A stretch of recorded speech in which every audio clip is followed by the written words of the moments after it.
Assalamu alaikum wa rahmatullah.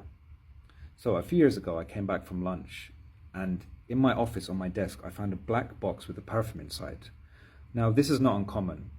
In fact, if you ever wondered why is it that Middle Eastern perfumes come in such over-the-top presentations, it's because giving them as gifts is a very big part of the culture. Anyway, I opened the box. Inside is this perfume here, Reef 33. Aromatic, saffron, oud, with a prominent rosemary note. Very strong and very long-lasting. And actually, if anyone's wondering or thinking that Reef 33 is Reef's version of Imperial Valley, it's actually the other way around. Imperial Valley is Qissa's version of Reef 33. This is the origin of the DNA. Anyway, I asked my colleague, where did you get this perfume from? And he told me that he wasn't sure. His brother got it on a trip to Saudi. So I asked around to a few people and no one really had heard of this brand at all. So I just assumed it was just some boutique somewhere in Saudi Arabia and I forgot about it. Now fast forward a year and a half later and suddenly Reef is everywhere. It's kind of like the Starbucks of the perfume business. It's just branches everywhere. Even recently when I went to Turkey, I found there was a branch in Istanbul. And it got me to thinking, how is it that a brand that was so obscure became one of the most popular brands in the region? This is what we want to talk about today. Reef Perfumes and Vision 2030. So many of you may be aware of Cristiano Ronaldo going to Saudi, Neom in the desert, big boxing matches, but it's not just the circus that is the part of Vision 2030.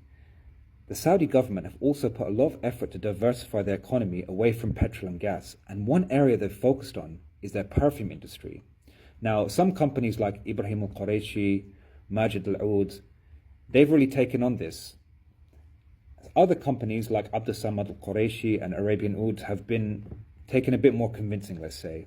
But no company has ridden this wave better than Reef Perfumes.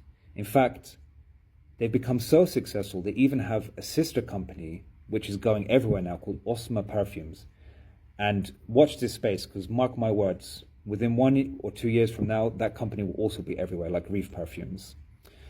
So, I spoke with one of the managers of Reef Perfumes a few years ago, and he told me that the owner of Reef Perfumes, Fahad al-Majid, had set a memorandum to all the employees, and they say they want to sell a ridiculous amount of perfumes. I can't remember the number, but it seemed preposterous at the time. But sitting here 2 years later, not only does it seem realistic, it seems probable. And the politics of 2030 aside, this aspect of 2030 vision has been very successful, especially with this company. This is not unheard of in the region. If anyone knows about Amwaj and its connection to the Omani government, Sultan Qaboos made it a very important part of their national heritage project, or even Al Jazeera Perfumes in Qatar. But there is no example I can think of that has been, at least commercially at least, as successful as Reef Perfumes. In fact, it's to the point that in my local mall there are 3 branches. And maybe even since I made this video, a branch is open in my office. It's that popular. So what do you think about this? And have you tried any Reef Perfumes? What do you think of them? Let me know in the comments. Abdullah Ayamak, peace.